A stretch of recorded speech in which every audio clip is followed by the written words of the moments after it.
where the mind is without fear and the head is held high, where knowledge is free.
আমরা আজকে উচ্চ মাধ্যমিকের ইতিহাসের চতুর্থ অধ্যায় সম্পর্কে একটু আলোচনা করব।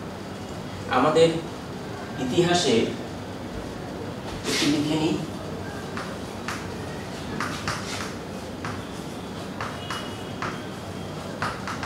চতুর্থ অধ্যায়ের বিষয়বস্তু হচ্ছে সাম্রাজ্যবাদের বিরুদ্ধে প্রতিক্রিয়া।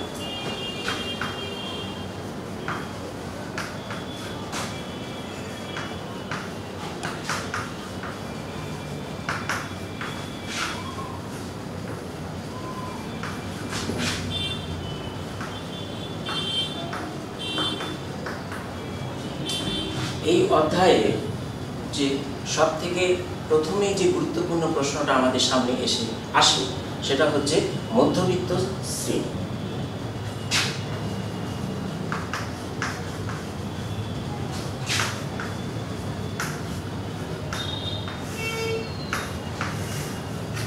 আমরা আজকে এই মধ্যবিত্ত শ্রেণী সম্পর্কে আলোচনা করব। কিভাবে মধ্যবিত্ত শ্রেণী সৃষ্টি হলো এবং মধ্যবিত্ত শ্রেণী কিভাবে ইতিহাসে এত গুরুত্বপূর্ণ স্থান দখল করলো, এইটা আজকে আমাদের আলোচনার বিষয়বস্তু। ইতিহাসের যে কোনো বিষয় আমরা যখন আলোচনা করতে যাই, তাহলে সেই সম্পর্কে আমাদের সবথেকে যেটা জরুরি বিষয় হলো সেটা হচ্ছে যে কোন প্রেক্ষাপটে একটা ঘটনার উদ্ভব, বিকাশ বা সৃষ্টি হতে পারে। তো ইতিহাসে আমরা যখন একটা ভূমিকা লিখি, একটা প্রেক্ষাপট লিখি বা একটা পটভূমি আমরা যখন তৈরি করি, তখন আমরা এক ঝলক দেখে নিই যে কোন প্রেক্ষাপটে সেই ঘটনার উদ্ভব ঘটেছে।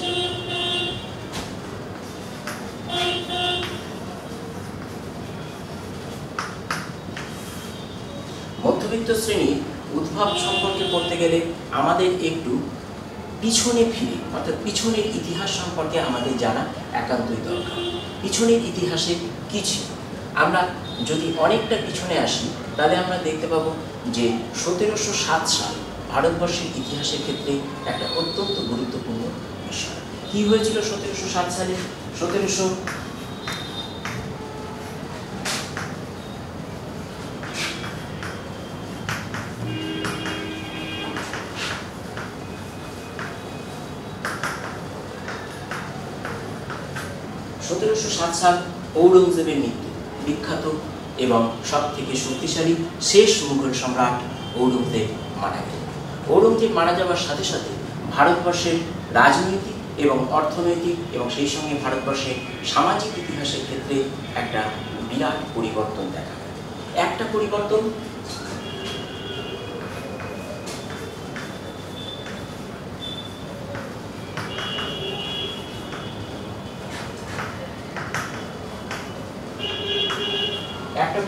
হচ্ছে কেন্দ্রীয় শক্তির ভাঙন, অর্থাৎ সব থেকে ভারতবর্ষের যে সাম্রাজ্য, সেই সাম্রাজ্য ভাঙন।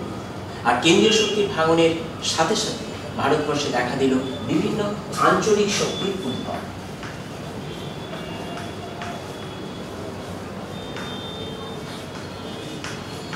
আঞ্চলিক শক্তি।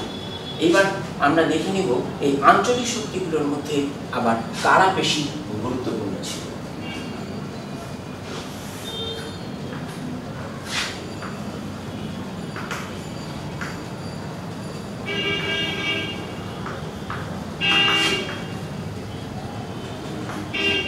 গুরুত্বপূর্ণ ছিল হচ্ছে মারাঠা, ছিল মহীশূর আর শিখ। এ তো গেল ভারতবর্ষের ঔরঙ্গজেবের মৃত্যুর পর রাজনৈতিক পালাবদল। অন্যদিকে আর একটা গুরুত্বপূর্ণ ঘটনা ঘটছে। সেই সময় ভারতবর্ষে এসেছিল বিভিন্ন ইউরোপীয় বাণিজ্যিক শক্তি, তারা বাণিজ্য করার জন্য। কারা ছিল?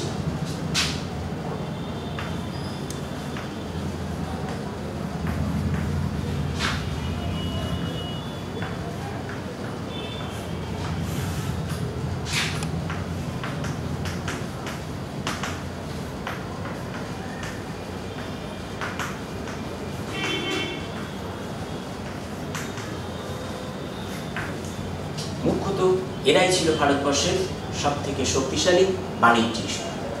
এই বাণিজ্যিক শক্তিগুলোর মধ্যে একটা প্রতিদ্বন্দ্বিতা দেখা দিল, কে ভারতবর্ষে বাণিজ্যিক আধিপত্য স্থাপন করতে পারে। আর এই বাণিজ্যিক আধিপত্য স্থাপন করতে গিয়ে তারা পরস্পরের সঙ্গে লড়াইয়ে লিপ্ত হলো এবং এই লড়াইয়ের মাধ্যমে ইংরেজরা ভারতবর্ষে সবথেকে শক্তিশালী বাণিজ্যিক শক্তি হিসেবে তাদের আধিপত্য প্রতিষ্ঠা করতে সমর্থ হলো। ইংরেজরা ভারতবর্ষে বাণিজ্যিক কর্তৃত্ব স্থাপন করার সুযোগে অন্যদিকে ভারতবর্ষের যে আঞ্চলিক শক্তিগুলো মারাঠা, মহীশূর আর শিখ যখন নিজেদের মধ্যে পারস্পরিক লড়াইয়ে লিপ্ত, তখন ইংরেজরা তার সুযোগ নিয়ে ভারতবর্ষে রাজনৈতিক আধিপত্য স্থাপন করতে সমর্থ হল। এইভাবে ভারতবর্ষে গড়ে উঠল ইংরেজদের দ্বারা ঔপনিবেশিক শাসন। ঔপনিবেশিক শাসন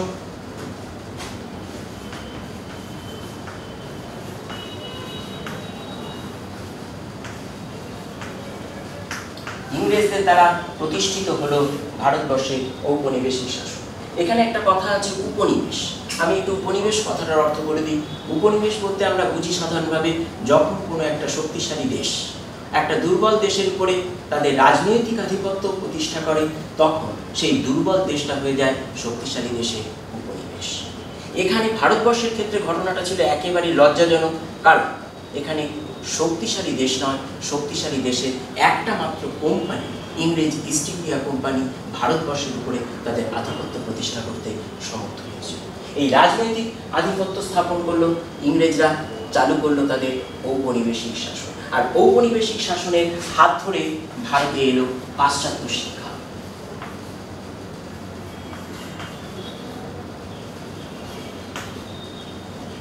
আর পাশ্চাত্য শিক্ষার সঙ্গে সব থেকে যে শ্রেণীটা গুরুত্বপূর্ণভাবে জড়িয়েছিল, আর সেই শ্রেণী হলো ভারতবর্ষের মধ্যবিত্ত শ্রেণী। আর এই মধ্যবিত্ত শ্রেণী আমাদের আলোচনার বিষয়বস্তু।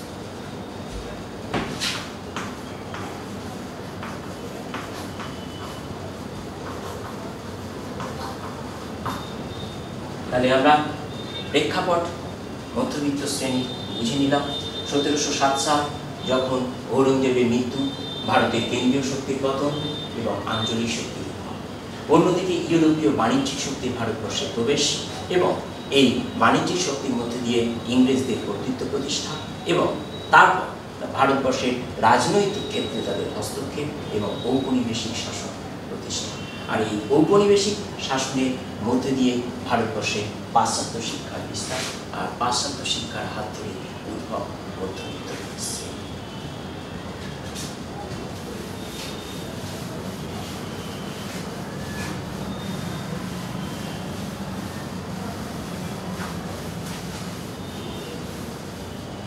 মধ্যবিত্ত শ্রেণীর উদ্ভবের প্রেক্ষাপট আমরা জানলাম। এইবার আমাদের একটা সাধারণভাবে জানা দরকার, এই মধ্যবিত্ত শ্রেণী কারা।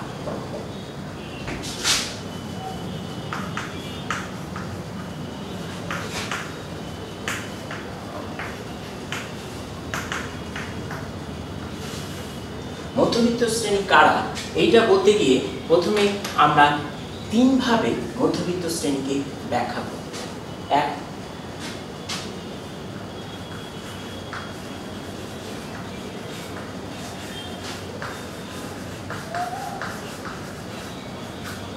প্রশাসনিক মধ্যবিত্ত।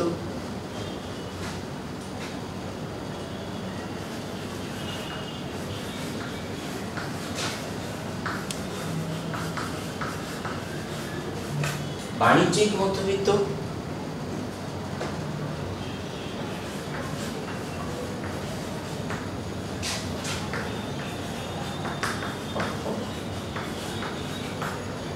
ঠিকাদার শ্রেণী। এই কিন্তু এতেও বোধহয় মধ্যবিত্ত শ্রেণীর কারা ধারণাটা পরিষ্কার।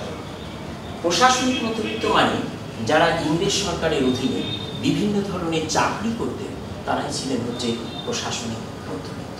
যেমন করণিকের চাকরি, যেমন হচ্ছে বাণিজ্যিক ক্ষেত্রে বিভিন্ন ধরনের ব্যবসার প্রয়োজনে ইংরেজ সরকারের অধীনে চাকরি, যেমন সামরিক ক্ষেত্রে যারা নিযুক্ত হতেন তারা। আর বাণিজ্যিক মধ্যবিত্ত শ্রেণী হচ্ছে ভারতবর্ষে যে সমস্ত ছোটোখাটো ব্যবসাজীবী ছিলেন, যাদের মধ্যে ছিলেন হচ্ছে দত্ত, যাদের মধ্যে ছিল হচ্ছে বিশ্বাস, যাদের মধ্যে ছিলেন হচ্ছে সেঠ, এই যে শ্রেণী এরা ছিল হচ্ছে বাণিজ্যিক মধ্যবিত্ত শ্রেণীর অন্তর্ভুক্ত। আর তারপরে ছিল হচ্ছে ঠিকাদার শ্রেণী, যারা বিভিন্ন ধরনের কাজকর্মের সঙ্গে, মেরামতি কাজকর্মের সঙ্গে যারা যুক্ত ছিলেন বা নির্মাণ কাজের সঙ্গে যুক্ত ছিলেন, তারা হচ্ছে ঠিকাদার শ্রেণী। এই তিনটি শ্রেণী নিয়ে ভারতবর্ষে আমরা যে সময়ের কথা বলছি অষ্টাদশ শতাব্দী, অর্থাৎ 1700 থেকে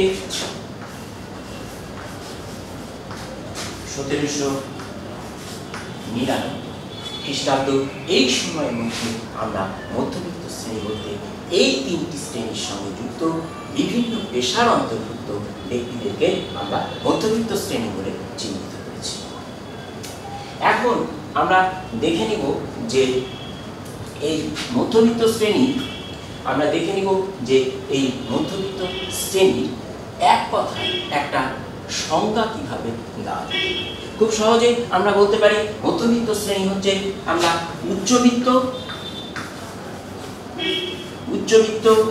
আর নিম্নবিত্ত এই দুয়ে মধ্যবর্তী যে শ্রেণী তারাই ছিল হচ্ছে মধ্যবিত্ত শ্রেণী। এরাই ছিল হচ্ছে মধ্যবিত্ত শ্রেণী, অর্থাৎ উচ্চবিত্ত যারা অত্যন্ত ধনী, নিম্নবিত্ত যারা গরিব, কারিগর, চাষি, ক্ষেত মজুর, এদের মধ্যবর্তী যে চাকুরিজীবী সম্প্রদায়, যে ব্যবসায়ী সম্প্রদায়, তারাই ছিল হচ্ছে অষ্টাদশ শতাব্দীতে ভারতবর্ষের মধ্যবিত্ত শ্রেণী অন্তর্ভুক্ত। এখন আমরা দেখে নিব যে এই মধ্যবিত্ত শ্রেণীর উদ্ভব ঘটল, সৃষ্টি হলো কিভাবে।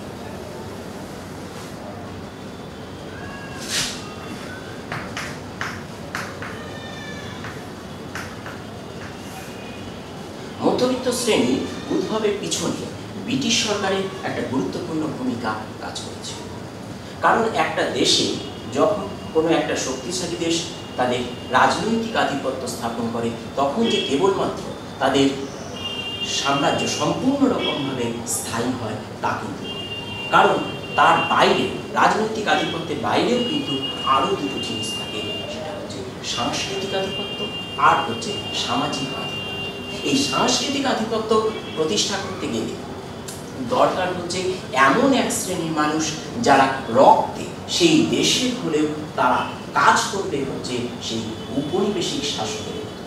এই সাংস্কৃতিক আধিপত্য স্থাপন করতে গিয়ে ইংরেজ সরকার চাইল এমন একটা শ্রেণী যারা রক্তে হবে ভারতীয়, কিন্তু তাদের চলনে, বলনে, আচরণে, রুচিতে এবং সংস্কৃতিতে তারা হবে ইংরেজ। আর এই উদ্দেশ্য নিয়ে ইংরেজ সরকার ভারতবর্ষে প্রতিষ্ঠা করতে অগ্রসর হলো, সৃষ্টি করতে অগ্রসর হলো মধ্যবিত্ত শ্রেণী। তাহলে আমরা বলতেই পারি যে আর যে মধ্যবিত্ত শ্রেণী আমরা অষ্টাদশ শতাব্দীতে দেখব, সেই মধ্যবিত্ত শ্রেণীর সৃষ্টিকর্তা ছিল কিন্তু ব্রিটিশ সরকার, সৃষ্টিকর্তা ছিল ঔপনিবেশিক সরকার। কিভাবে ঔপনিবেশিক সরকারের মদতে ভারতবর্ষে এক নতুন শ্রেণীর জন্ম হলো, সেটা এবার আমরা দেখব।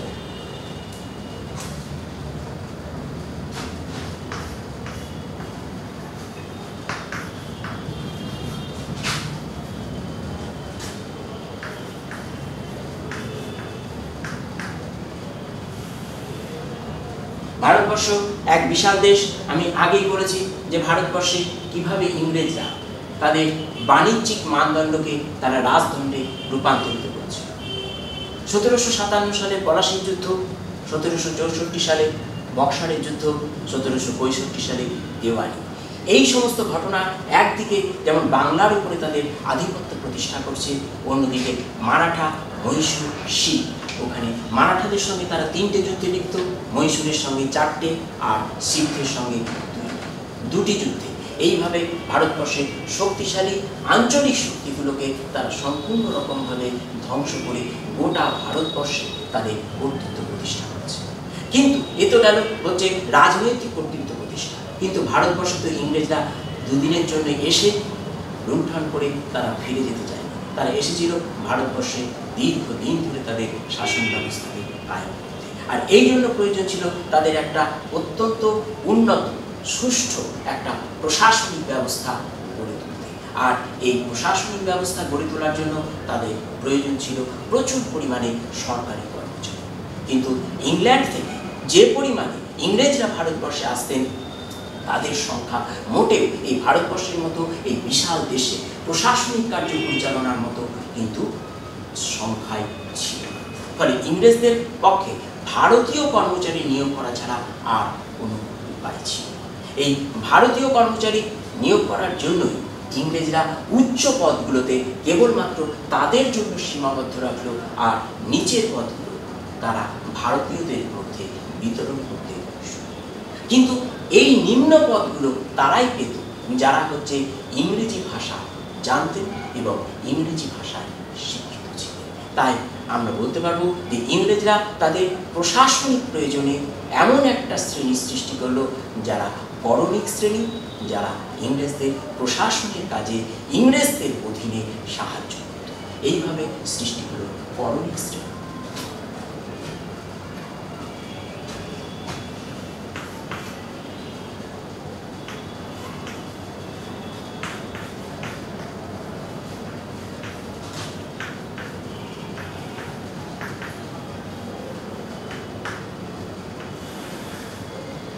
দ্বিতীয় আমরা আসবো হচ্ছে অর্থনৈতিক প্রয়োজন। অর্থনৈতিক প্রয়োজন ইংরেজরা ভারতবর্ষে আসার পর প্রশাসনিক ক্ষেত্রে তাদের ক্ষমতা বিস্তৃত করার পর তাদের একই সাথে ভারতবর্ষের রাস্তাঘাট, ভারতবর্ষের যানবাহন ব্যবস্থার উন্নতি হল, ভারতবর্ষে প্রতিষ্ঠিত হলো রেল যোগাযোগ ব্যবস্থা। ফলে ভারতবর্ষের প্রত্যন্ত অঞ্চলে ইংরেজদের বাণিজ্যিক যোগাযোগ প্রতিষ্ঠিত। আর এই বিশাল দেশে বাণিজ্যকে নিয়ন্ত্রণ করার জন্য তাদের প্রয়োজন পড়ল প্রচুর পরিমাণে কর্মচারী। তাই এই অর্থনৈতিক প্রয়োজনের উদ্দেশ্যে অর্থনৈতিক কার্যকলাপকে সঠিকভাবে পালন করার জন্য ভারত থেকে বিপুল অর্থ সংগ্রহ করে ইংল্যান্ডে পাঠাবার জন্য তাদের যে সংখ্যায় কর্মচারী প্রয়োজন ছিল, সেই সংখ্যাটা তারা ভারতবর্ষ থেকে বেছে নিল। তাই অর্থনৈতিক প্রয়োজনে সৃষ্টি হল কিন্তু ভারতবর্ষের মধ্যবিত্ত শ্রেণী।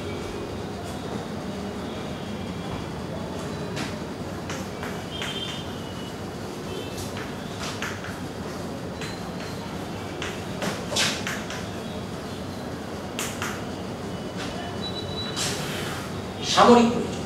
আমি তো আগেই বলেছি যে ভারতবর্ষে কিভাবে ইংরেজরা একটার পর একটা ভারতীয় দেশীয় রাজ্যকে তারা পরাজিত করছিল এবং তাদের কর্তৃত্ব, রাজনৈতিক কর্তৃত্ব তারা প্রতিষ্ঠা করছিল। আর এই কাজ করতে গিয়ে তাদের প্রয়োজন ছিল প্রচুর এবং অনেক বড় একটা সৈন্যবাহিনী। এই সৈন্যবাহিনীতে নিযুক্ত করত তারা ভারতীয়দেরকে। এই ভারতীয় সৈনিকরা যারা ইংরেজদের হয়ে ভারতীয়দের বিরুদ্ধে অস্ত্র ধারণ করত, ভারতীয়দের বিরুদ্ধে যুদ্ধ করত, ভারতীয়দের বিরুদ্ধে যুদ্ধ পরিচালনা করতে সাহায্য করত, তারাই ছিল হচ্ছে এই মধ্যবিত্ত শ্রেণী। এইভাবে সামরিক প্রয়োজনে গড়ে উঠল ভারতবর্ষের মধ্যবিত্ত শ্রেণী।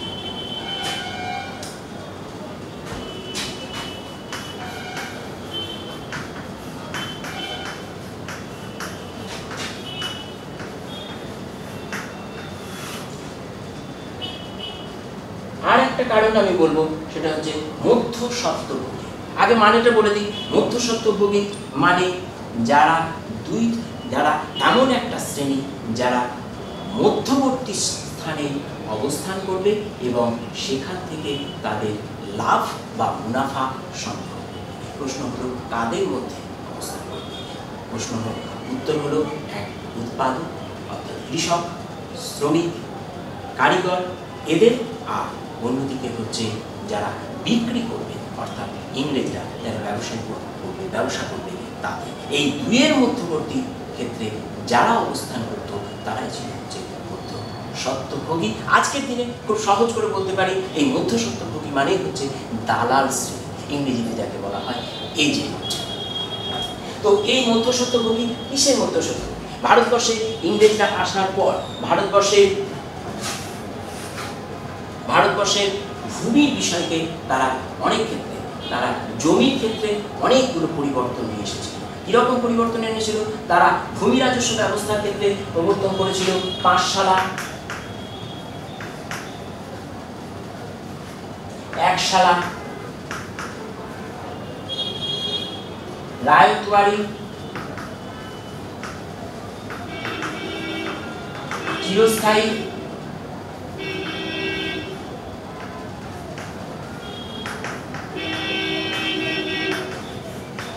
মহলবাড়ি,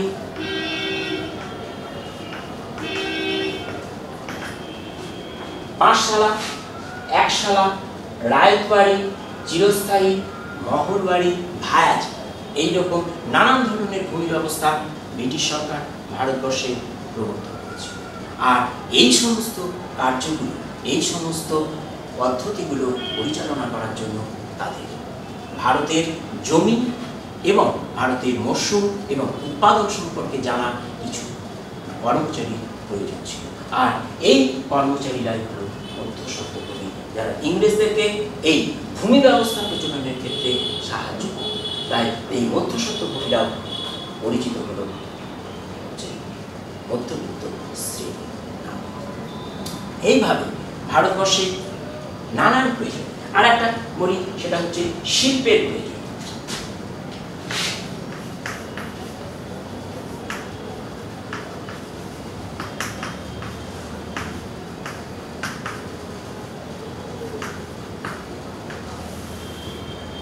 শিল্পের প্রয়োজনে ভারতবর্ষে ইংরেজরা ধীরে ধীরে বিভিন্ন শিল্প গড়ে তুলতে উদ্যত হয়েছে।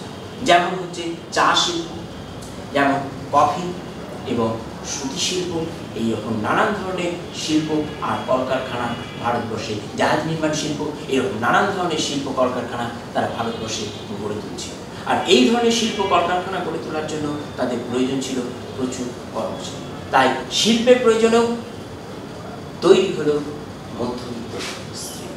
এইভাবে আমরা দেখতে পাচ্ছি যে ব্রিটিশ সরকার একান্তভাবে তাদের নিজেদের স্বার্থে তারা তৈরি করেছিল ভারতীয়দের মধ্যে থেকে এমন একটা শ্রেণী যারা মধ্যবিত্ত শ্রেণী নামে পরিচিত হয়েছে।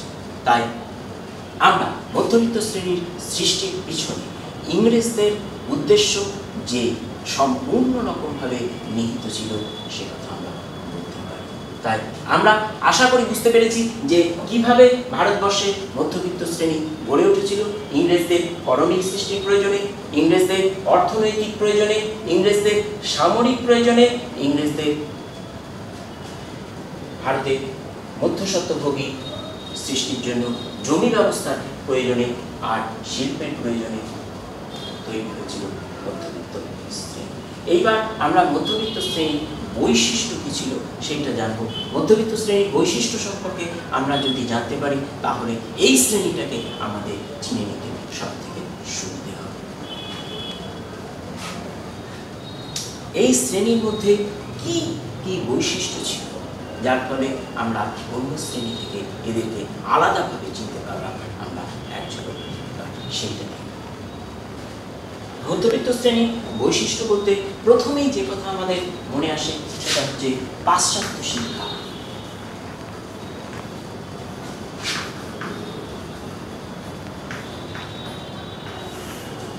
পাশ্চাত্য শিক্ষা মধ্যবিত্ত শ্রেণীর সব থেকে গুরুত্বপূর্ণ বৈশিষ্ট্য ছিল হচ্ছে পাশ্চাত্য শিক্ষা। এই পাশ্চাত্য শিক্ষা মধ্যবিত্ত শ্রেণীকে সব থেকে স্বতন্ত্র এবং একটা গুরুত্বপূর্ণ শ্রেণীতে পরিণত করেছিল। ভারতবর্ষে যে নতুন সমাজ ব্যবস্থা তৈরি হচ্ছিল অষ্টাদশ শতাব্দীতে, ভারতের পুরনো জীর্ণ সমাজ ব্যবস্থার উপরে পাশ্চাত্য শিক্ষা যেভাবে আঘাত আনছে, আর তার ফলে এই শুরু হলো হচ্ছে ইংরেজি শিক্ষা। আর এই ইংরেজি শিক্ষায় ইংরেজি শিক্ষাকে সব থেকে বেশি যারা গ্রহণ করেছিল তারাই হচ্ছে এই মধ্যবিত্ত শ্রেণী। তাই মধ্যবিত্ত শ্রেণীর প্রথম এবং সব থেকে গুরুত্বপূর্ণ বৈশিষ্ট্য ছিল তারা ছিলেন পাশ্চাত্য শিক্ষায় শিক্ষিত।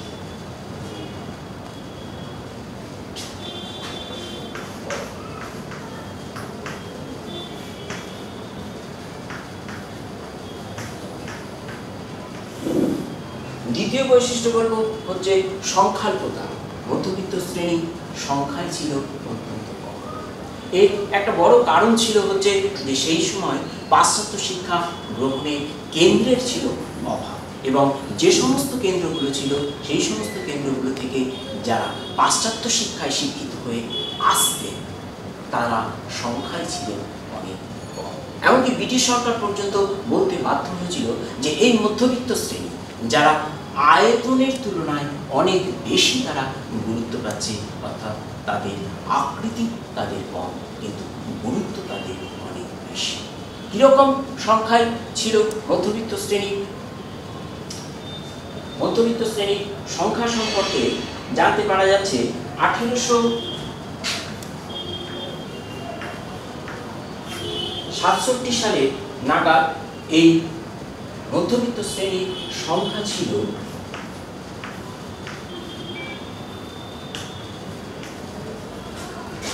13,000-এর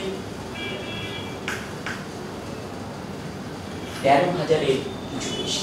1867 সালের একটা পরিসংখ্যান থেকে জানতে পারা যাচ্ছে যে মধ্যবিত্ত শ্রেণীর সংখ্যা ছিল মাত্র 13,000-এর কিছু বেশি। তাহলে মধ্যবিত্ত শ্রেণীর আর একটা গুরুত্বপূর্ণ বৈশিষ্ট্য হলো এদের সংখ্যা। 3 নম্বর বৈশিষ্ট্যে চলে যাব।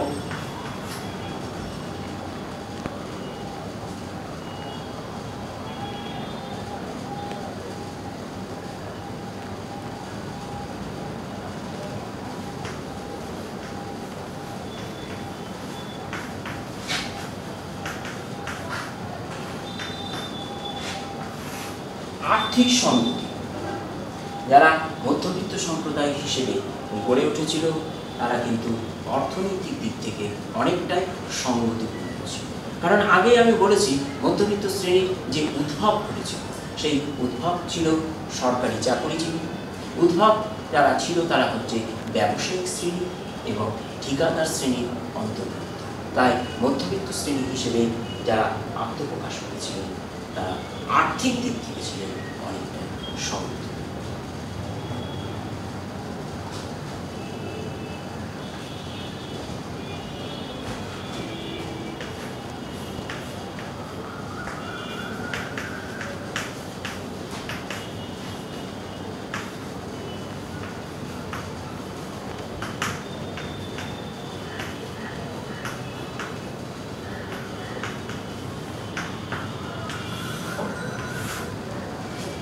আর একটা বৈশিষ্ট্য হচ্ছে ইংরেজ শাসনের প্রতি অনুরোধ।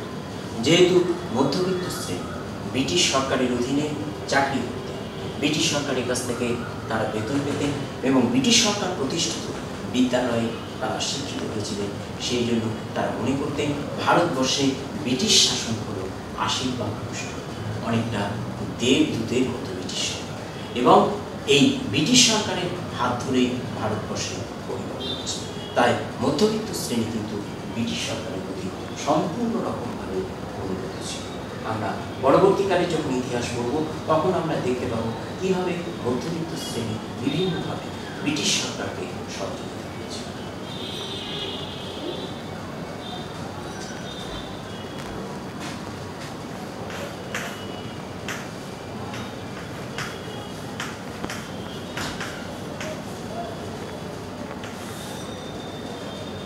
এতক্ষণ আমরা মধ্যবিত্ত শ্রেণীর যে বৈশিষ্ট্য জানতে পারলাম, সেই বৈশিষ্ট্যগুলো থেকে একটা কথা অন্তত খুব পরিষ্কার হয়ে ওঠে, এই মধ্যবিত্ত শ্রেণী বেশিরভাগটাই ছিল ব্রিটিশ সরকারের নির্দেশ মতো এবং তাদের পরিচালনার দ্বারা পরিচালিত একটা শ্রেণী। কিন্তু এইবার আমি যেটা বলতে যাচ্ছি সেটা হচ্ছে এই ব্রিটিশ সরকারের অধীন পুষ্ট, ব্রিটিশ সরকারের অনুগ্রহে পুষ্ট এই শ্রেণী কিভাবে ভারতবর্ষের একটা গুরুত্বপূর্ণ শ্রেণী ভারতবর্ষের জাতীয়তাবাদের একটা ধারক এবং বাহক। এই মধ্যবিত্ত শ্রেণীর মধ্যেই ভারতবর্ষের প্রথম জাতীয়তাবোধের জাগরণ প্রস্ফুটিত। এই মধ্যবিত্ত শ্রেণী পাশ্চাত্য শিক্ষায় শিক্ষিত হওয়ার পর তারা বুঝতে শিখল কিভাবে ব্রিটিশ সরকার তাদের উপরে দীর্ঘদিন ধরে শোষণ চালাচ্ছে, কিভাবে তাদের দাবি দাওয়াগুলো সম্পূর্ণ রকমভাবে নস্যাৎ হয়ে যাচ্ছে, কিভাবে তাদের ব্যক্তি স্বাতন্ত্র্যতা সম্পূর্ণভাবে নষ্ট হয়ে যাচ্ছে। ফলে এই মধ্যবিত্ত শ্রেণীর মধ্য থেকে ধীরে ধীরে ব্রিটিশ সরকারের বিরুদ্ধে প্রতিবাদ ধ্বনিত। কাজেই এই মধ্যবিত্ত শ্রেণী হচ্ছে ভারতের জাতীয়তাবাদের এক ধারক এবং বাহকে পরিণত, এবং পরবর্তীকালে এই মধ্যবিত্ত শ্রেণী ভারতবর্ষে সমগ্র ভারতবর্ষের জাতীয়তাবাদের এক কর্ণধারে পরিণত। সুতরাং আমরা যে মধ্যবিত্ত শ্রেণীর সম্পর্কে আলোচনা করলাম, তাতে আমরা এইটা খুব পরিষ্কারভাবে বলতে পারি যে ব্রিটিশ সরকার নিজেদের স্বার্থের প্রয়োজনে এক শ্রেণীর জন্ম দিয়েছিল, যারা আচরণে ছিল ইংরেজ আর রক্তে ছিল সম্পূর্ণ ভারতীয়। এই মধ্যবিত্ত শ্রেণী ব্রিটিশ সরকারের বিভিন্ন প্রশাসনিক, সামরিক, অর্থনৈতিক প্রয়োজনে তাদের জন্ম হয়েছিল এবং বাস্তবিক পক্ষে তারা ব্রিটিশ সরকারের প্রয়োজনও পূরণ করেছিল। কিন্তু সময়ের পরিবর্তনের সাথে সাথে এই মধ্যবিত্ত শ্রেণী ধীরে ধীরে ব্রিটিশ সরকারের বিরুদ্ধে এক শক্তিশালী হাতিয়ারে পরিণত হল।